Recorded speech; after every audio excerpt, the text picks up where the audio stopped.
So yan, meron tayong nakuhang second hand mini bike. So ang issue nito is flat siya. Yan, flat yung dalawang gulong, tapos walang pedal, and sira yung kanyang dito. Tapos wala siyang hand grip. So ang specs nito is 350 watts, 48 volts. Year model niya is 2019. So ito siya, Rockefeller and TDW02Z 2019. So mini bike, super sport, classic fashion. So yan, ang kanyang braking system niya is disc brake na. Yan, front and back. Ito.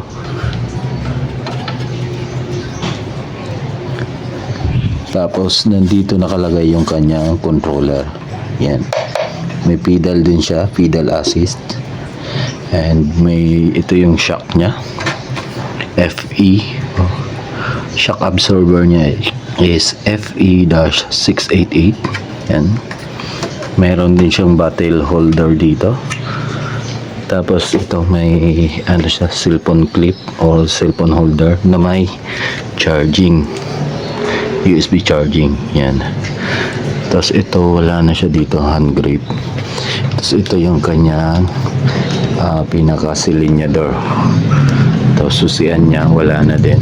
So may voltmeter siya dito, and ito braking system niya, ito brake. Yan, left and right brake. Tapos yung handle niya is naangat. Pwede mo siya adjustan.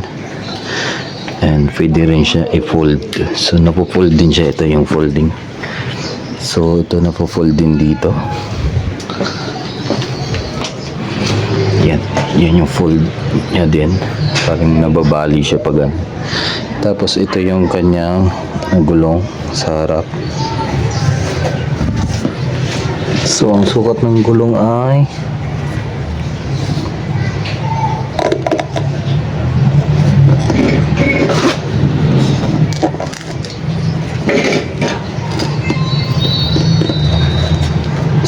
12. So yan, hindi ko makita yung pinaka detailed niya. So ito yung lights niya, pinaka headlight niya, ito na din. Tapos yung kanya angkasan dito is ito, may shock din dito. So single shock lang din siya. Pero itong shock na to is nakikita ko din to sa mga e-bike, pang dual shock to.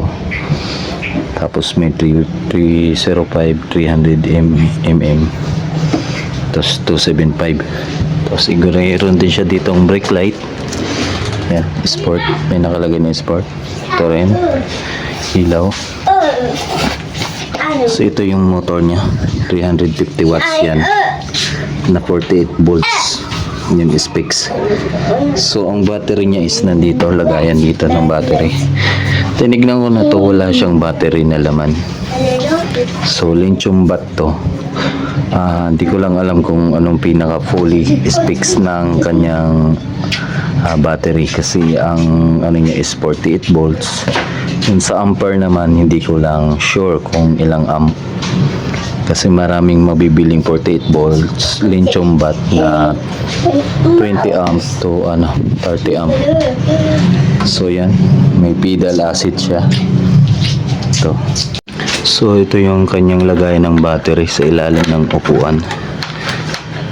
Bali dito yung susian ay pwede sa common na susi. Ito sa e-bike din natin ito nauso. So yan yung battery niya, panel dito. Kalawangin na. So ito yung kanyang battery input or yung connector. Yan lang yung kanyang wiring dyan. Yung sa battery, brake light. Yan, ito brake light.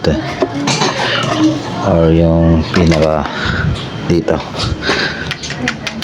backlight. So yan, dyan sinasalpak yung kanyang battery.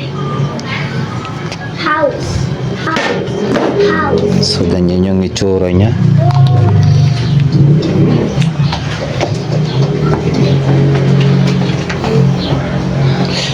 Ang ano lang dito ay yung kanyang upuan. Hindi mo matataasan, hindi mo rin mabababaan. Walang adyasan.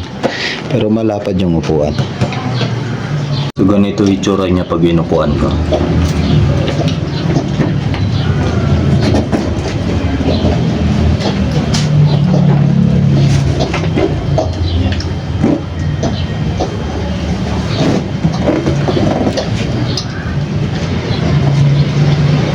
Dito sa asa.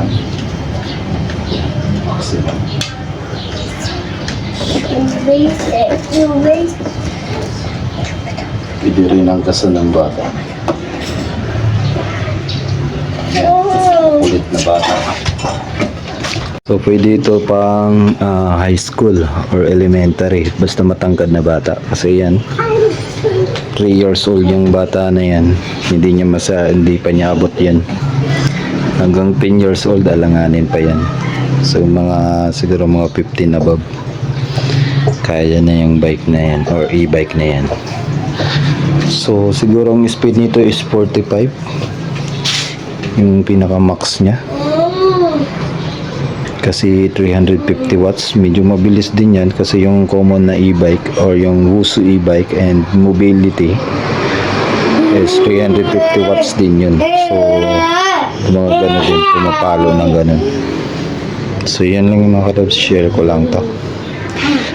Bali naghahanap ako ng parts nito kung saan makakita, at kaya kung meron kayong parts nito kagaya nitong to, papalitan to sa handle grip at saka ito, tapos yung pedal assist nya yung dito napakan. Naghahanap din ako kasi wala akong makitang nito sa Shopee. Sa Google naman is nakikita ko sa kanya is nasa made in China to. So yung pinaka model niya. So dun lang makakita, sa Shopee wala. So may mga same din naman to. Yung mga magkakatulad sa ibang e-bike. Lalo yung nasa Shopee na 10,000 plus. Pero ito tinignan ko kasi is China price niya is nasa 80 plus, 80,000 for converted to Philippine money na yan. So yun lang mga reps. Yun yung pinaka-itsura niya.